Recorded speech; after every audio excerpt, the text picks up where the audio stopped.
ध्यान छूट गया और बच्चे में ध्यान आ गया। दौड़ करके उस बच्चे को बचाया, आग जलाई, उसको गर्मी पहुंचाई। अब उस रात्रि में जो भजन करते थे अब वो हिरणी के बच्चे की सेवा में लग गए, वो भजन छूट गए। और भजन छोड़ने का मतलब हीरा मोती बर्बाद कर दिए तुमने, हीरा मोती छोड़ दिए। अब तो उस बच्चे से धीरे धीरे इतना प्रेम बढ़ गया, इतना प्रेम बढ़ गया कि सवेरे का भी भजन भूल गए, टाइम से नहाना धोना भूल गए। अब तो हा हिरणी के बच्चे, बड़ा प्रेम दुलार बढ़ गया।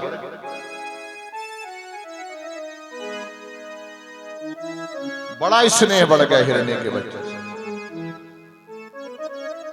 तभी तो संत कहते हैं, शास्त्र कहते हैं, हम जीवों का पालन करते हैं, जीवों का। कोई कुत्ता पाल लेता है, कोई कुछ पाल लेता है, कोई बिल्ली पाल लेता है, कोई कुछ पाल लेता है। तो जिनके यहाँ कुत्ता पले होते हैं वो 95% मरने के बाद कुत्ता ही बनते हैं।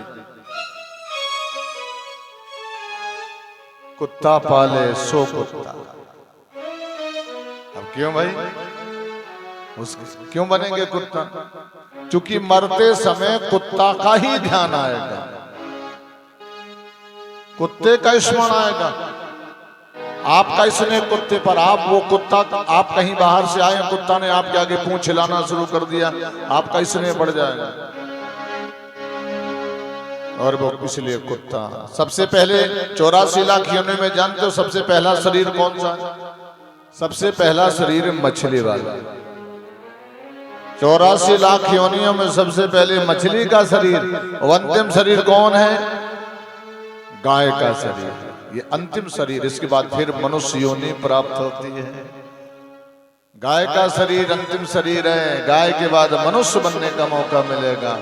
और मनुष्य बन करके भी अगर तुमने मानव जीवन का मूल्यांकन नहीं किया तो फिर मछली से ही फिर शुरू कर, फिर कांटे में फंसोगे, कांटे में फिर फंस जाओगे। जब मछली पकड़ने के लिए लोग जाते हैं ना तो कांटा लगा लेते हैं और एक कांटे में फिर एक और हत्या करते हैं जबरदस्ती वाली। उसको बेचारे को खोद खाद के जमीन से निकालेंगे, उसमें डालेंगे और पानी में डाल देंगे। जैसे पानी में डाल देंगे तो मछली भागेगी उसको देख करके, और जब भागेगी ना तो वो केंचुआ बोलेगा, ए मुझे मत खा लेना नहीं तो तू फंस जाएगी।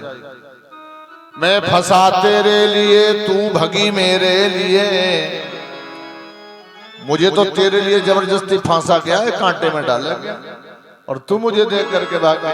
इसलिए सुन, अगर मुंह खोलेगी तो तू फंस जाएगी, इसलिए मुंह मत खोलना। मछली ने कहा तू झूठ बोलना, तू झूठ बोलता, मेरा भोजन मेरे सामने है, मैं क्यों छोड़ दूं? तो जानते हो, तो वो केंचुआ फिर बोला, तू भगी मेरे लिए, मैं फंसा तेरे लिए, तू भगी मेरे लिए। और तू भगी मेरे लिए तो ऊपर खड़ा तेरे, ऊपर तेरे लिए भी कोई खड़ा है। ध्यान से सुन। तो भरत जी महाराज जी का वो जो हिरणा का बच्चा था वो छोड़ के भाग गया, जवान हो गया।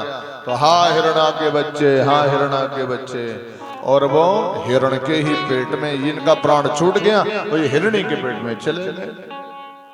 अंतिम मति सो गति, अंत में जिसकी याद आएगी आपको वही बनना पड़ेगा। जैसे एक सेठ जी थे और सेठ जी के 2 बेटे थे, दोनों बहुत बड़े अधिकारी थे। और भगवान का भजन कोई गारंटी थोड़ी है कि तुम अंतिम में ही ले लोगे, अंत में भजन कर लोगे। कोई गारंटी का 1 साल तक तुम्हारा मुंह ही ना खोले, तुम कौन सी मशीन में बुक हो जाओ, कोई ठिकाना थोड़ी। तो भजले हरि नाम हरि रसना।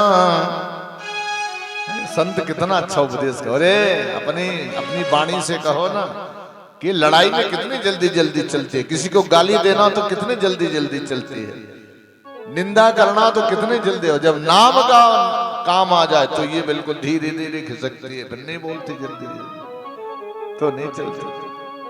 मलियागिर की सुच शीतल मंद सुगंध समीर चली न चली, कलिकाल कुठार लिए फिरता तन नम्र से जोट झिली ना झिली, भजले हरि नाम हरि रसना, फिर अंत समय में हिली ना हिली। क्या गारंटी है कि तू बोल पाएगी कि नहीं बोल पाएगी? इसलिए अंतिम समय के पहले अंत सुधार ले। अंत बिगाड़ लिया तो तेरे जन्म जन्मांतर बिगड़ गए। 84 लाख फिर मछली से शुरुआत होगी और गाय पे समाप्त हो जाएगा। इसलिए ये मौका मिला है, भगवान ने गजब का मौका दिया है। बहुत कहता था मौका मिलेगा तो बता देंगे कि हम मुक्त धाम वैकुंठ जाके दिखा देंगे, और फिर वापस में फिर चले आए।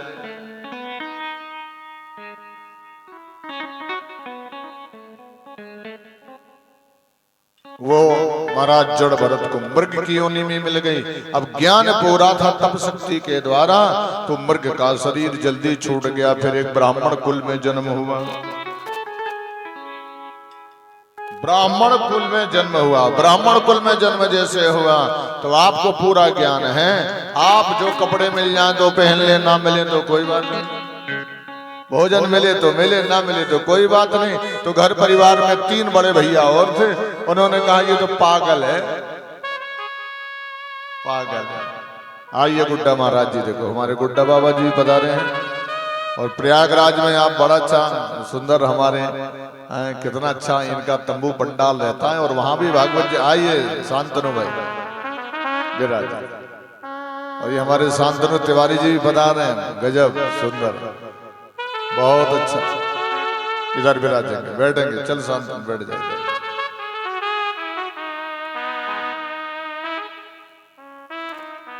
तो ये से घूमने फिरने लग गए। एक उस देश का राजा है जिसका नाम था रहुगण। राजा रहुगण चला रहा था, 4 कहार उसकी पालकी में उसको ढो रहे थे। अशोक स्थानम सूरासुर जनेश्वरा, अनुकूला सदा वर्ता पद्म निभेक्षणम। आइए प्रधान जी मेरा। तो वो राजा बड़ा वीर था, सूर था। सबसे बड़ा वीर जानते हो कौन होता? सबसे बड़ा वीर सूरवीर कौन है? लोगों से लड़के जीतने वाला सूरवीर नहीं है।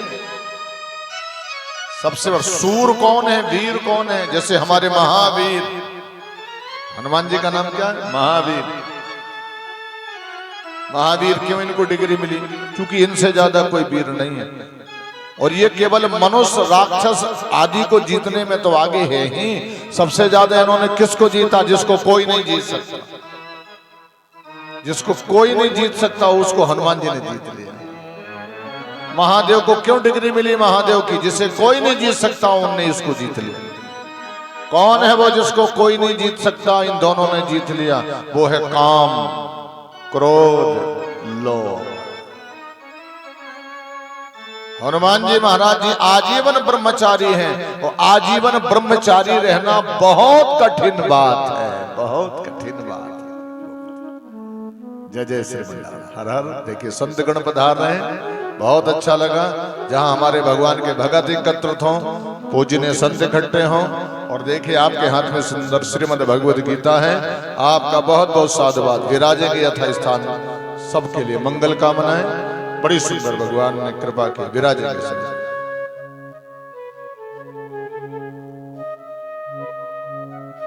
तो हनुमान जी ने किसको जीता? काम को, क्रोध को, लोभ। अब क्या हनुमान जी को गुस्सा नहीं आती? क्या आती है ना। लेकिन क्रोध कब आना चाहिए? क्रोध धर्म तंत्र पर नहीं, अधर्म तंत्र पर, अधर्मी के ऊपर क्रोध आना चाहिए। धर्मात्मा पर नहीं, संत पर नहीं, ज्ञानी पर नहीं, ब्राह्मण पर नहीं, भगवान के भक्त पर नहीं क्रोध आना चाहिए। इनके आगे तो हाथ जोड़ने चाहिए। तो हनुमान जी जैसा तो बलवान कोई है नहीं। अतुलित बल धामम हेमि शैलाभ देहम, ये डिग्रियां हैं। और ज्ञानी इतने हैं कि इनके बराबर कोई ज्ञानी नहीं है। ज्ञानी नामाग्रगण्यम, पहले नंबर की डिग्री है हनुमान जी के पास। नंबर 1 के ज्ञानी है, कोई दूसरा ज्ञानी नहीं है। और बल में भी कोई कमी नहीं है। और अहंकार 0 है। कितनी बड़ी बात है, अहंकार 0। ज्ञानी अभी आजकल थोड़ा सा भी ज्ञान हो जाता है तो वो शास्त्रों में कमी निकालना शुरू कर देते हैं, रामायण में कमी निकालना शुरू कर देते हैं, ब्राह्मणों में कमियां निकालना शुरू कर देते हैं, पुराणों में थोड़ा ही सा मिला, ज्यादा ही नहीं मिला। भगवान ने तुम्हारी परीक्षा की है कि जरा इसको इतना पावर दे देते हैं, अब ये क्या करेगा। हल्का सा ज्ञान हो गया, 10-50 श्लोक याद हो गए, 10-25 सोरठा दोहा चौपाइयां याद हो गई और बड़े बड़े शंकराचार्यों की चोटी काटने का मन बना रहे लोग। अहंकार आ जाता है, थोड़ा सा भी ज्ञान हुआ। हनुमान जी ज्ञानी नाम अग्रगण्य, कोई ज्ञानी है ही नहीं दूसरा। अतुलित बल धाम, कितना बल है हनुमान जी में जानते हैं? ऐसे ही नहीं लिखा कि अतुलित बल धाम। इस धरती को 4 दिग्गज संभालते हैं, 5वें शेषनाग जी महाराज, चारों दिशाओं का एक एक दिग्गज। जितने 10,000 दिग्गजों में बल होता है उतना राजा इंद्र के ऐरावत में अकेला बल है। अब समझना जरा बल का आकलन करो। राजा देवराज इंद्र के ऐरावत में उतना बल है, और जितना 10,000 ऐरावत में बल है उतना इंद्र की एक मुट्ठी में बल है। इंद्र की एक मुट्ठी में, तभी तो देवताओं का राजा बनता है। और जितना 10,000 इंद्र में बल है उतना हनुमान जी की एक मुट्ठी में बल है। ये है अतुलित बल धाम। बोले हनुमान जी महाराज की जय। इतना बल होने के बाद भी अहंकार नहीं है, और अभी थोड़ा सा बल बढ़ जाए तो फिर तुम दंगल हाँक देते हैं, कई लोग जिला हाँक देते हैं, प्रदेश हाँक देते हैं। लो भाई हमारे बराबर कौन पहलवान है। और हनुमान जी ने अब तक नहीं हाँका किसी को भाई। वो तो बिल्कुल सरल भाव से, भक्ति भाव से भगवान के चरणों के दास हैं। राम के नाम में ही आराम मिल रहा है, भगवान का नाम ही। और ये कंट्रोलर कौन है? कहां से कंट्रोल हो रहा है इतने बल का? कहां से कंट्रोल हो रहा है इतने ज्ञान का? चाहे तुम जितने बड़े ज्ञानी हो, जितने बड़े बलवान हो, जितने बड़े धनवान हो, परिवार वाले हो, पद वाले हो, अगर कंट्रोलिंग कहां से होती है? तुम में क्षमता नहीं है कि तुम ज्ञान को कंट्रोल कर लो, कि बल को कंट्रोल कर लो। अहंकार तो आ ही जाएगा, लेकिन जिसके दिल में सीताराम जी बैठ जाएंगे वही कंट्रोल कर सकते हैं, और दूसरा कोई। हर हर महादेव। तो हनुमान जी के दिल में राम और सीता बैठे हैं, वो सब कंट्रोल करने में लगे हैं। अगर धन का अहंकार ना हो जीवन में, पद का अहंकार ना हो, विद्या का अहंकार ना हो, गुण का अहंकार ना हो, तो कम से कम 24 मिनट सीताराम जी को, राधे श्याम को, नारायण लक्ष्मी को, शिव शंकर को, पार्वती अम्मा को अपने दिल में बिठाना सीख जाओ। अहंकार कभी नहीं आएगा, भाग जाएगा। तो इनमें ये ज्ञानी है महाराज जड़ भरत, कोई अहंकार नहीं। जड़ भरत जी महाराज चले जा रहे हैं, राजा रघुगण के एक कहार को पांव में कांटा लग गया, तो उसका चलना थोड़ा ठीक नहीं लगा। राजा ने कहा दिग आगे दिग पीछे, भैया कैसे चलते हो? कहा महाराज आपका एक कहार घायल हो गया, इसलिए इसके पैर में दर्द है। तो कहा एक काम करो, हम चक्रवर्ती राजा हैं पृथ्वी के, पकड़ लो यहाँ जो भी मिल जाए, उसको हमारी पालकी में लगा दो। तो कोई नहीं मिला, यही महाराज जी, पंडित जी महाराज जी मिल गए, जड़ भरत जी महाराज। और जैसे ही मिल गए तो सिपाहियों ने कहा चलो महाराज जी की पालकी में लगना। तो ये तो मौन रहते थे। एक वाणी का भी पाप होता है ना, वाणी का अपराध। विवाद कैसे बढ़ता है? वाणी से। अगर आपकी वाणी ठीक नहीं है ना तो विवाद हो जाएगा। पति पत्नी में लड़ाई सबसे ज्यादा कब होती? वाणी पे। उसने कुछ कहा, उसने कुछ कहा, खींचा तानी हो गई, उठा पटक चल। भाई भाई में हो, चाहे बाप बेटे में हो, चाहे जिसमें भी हो, ये वाणी का पाप बड़ा खतरनाक है। और जो मौन रहता है वो वाणी के पाप से बचता है। वाणी कब काम करती है? 21,600 श्वास मिलती है पर डे। ब्रह्मा जी इतना बैलेंस देते हैं श्वासों का वाणी को बोलने के लिए, 21,600। अगर आप जितना मौन करेंगे तो आपकी जो श्वासें हैं वो एक्स्ट्रा हो जाएंगी, क्योंकि आपने दुरुपयोग नहीं किया। अगर भजन करते रहोगे उन श्वासों से तो समझ रहे हो ना, वो आपकी आयु बढ़ा देगा, धर्म बढ़ाएगा। इसलिए कई लोग मौन होकर भोजन करते हैं। भोजन में मौन क्यों हुआ जाता है? क्योंकि अन्न देव साक्षी हैं, जो भी आप उल्टा सीधा बोल रहे हो, इसलिए मौन होके भजन करिए। हरि ओम। तो महाराज जी जय जय बोला, पालकी में लगा दिया और पालकी में लगा करके महाराज जी चल रहे हैं। जड़ भरत जी 2 मीटर से देख लेते हैं कोई चींटी चली आ रही तो उचक जाते हैं, फुदक जाते हैं।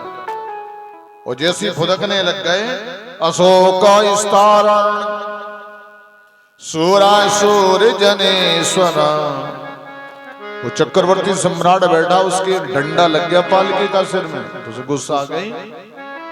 क्यों मूर्ख कहा रहा हूं, तुम्हें मरने का भय नहीं है? मेरे सिर में पालकी का डंडा लग गया, कौन किसकी चाल गड़बड़ में, ठीक कर दूं उतर के। तो कहारों ने कहा महाराज हम तो सब ठीक थी, ये नया कहार आया है ना, ये देखने में तो बड़ा हट्टा कट्टा है, लेकिन इसका चलना ठीक नहीं, उछल के चलता है। इसलिए महाराज हमारा दोष नहीं है, ये नया कहार। क्यों रे कहार, तू इतना मोटा तगड़ा दिखाई देता है, क्या तेरा शरीर देखने भर का है क्या? इसमें बल नहीं है क्या? तेरी आंखें इतनी अच्छी मजबूत बड़ी बड़ी दिखाई पड़ती हैं, क्या इनमें प्रकाश नहीं दिखाई पड़ता तुझे? तेरे हाथ इतने कमजोर हैं, तेरे पास बुद्धि नहीं है क्या? शरीर मोटा है क्या? नाना प्रकार के व्यंग्य किए। तो अब जड़ भरत जी ने कहा ये नर्क में चला जाएगा, अगर मैं उत्तर नहीं दूंगा तो ये मुझे जान नहीं पा रहा कि मैं कौन हूं, ये नर्क चला जाएगा। और जड़ भरत जी महाराज जी ने पालकी का डंडा हाथ में लिया, मोड़ करके खड़े हो गए। क्या बोले राजा? शरीर मोटा होता है, लेकिन शरीर के अंदर रहने वाला जीव जीवात्मा तो एक जैसा है। ये तन मोटा होता राजन, आत्मा न मोटी होती है। ये तन मोटा होता है, आत्मा न मोटी नहीं होती है।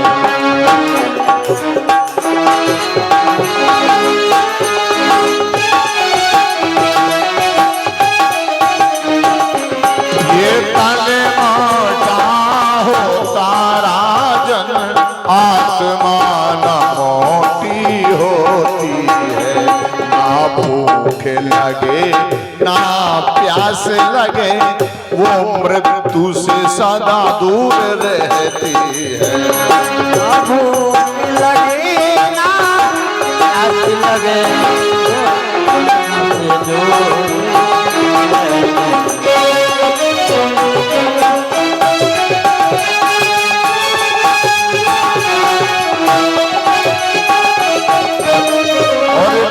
सकता नहीं शास्त्र द्वारा, ज्वाला भी नहीं जला सकती।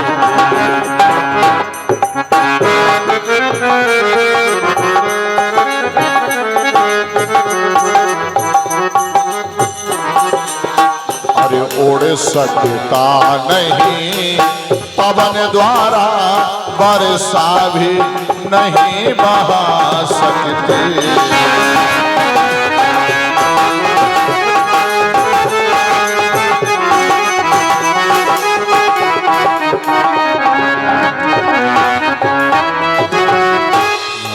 बिहारी लाल की जय।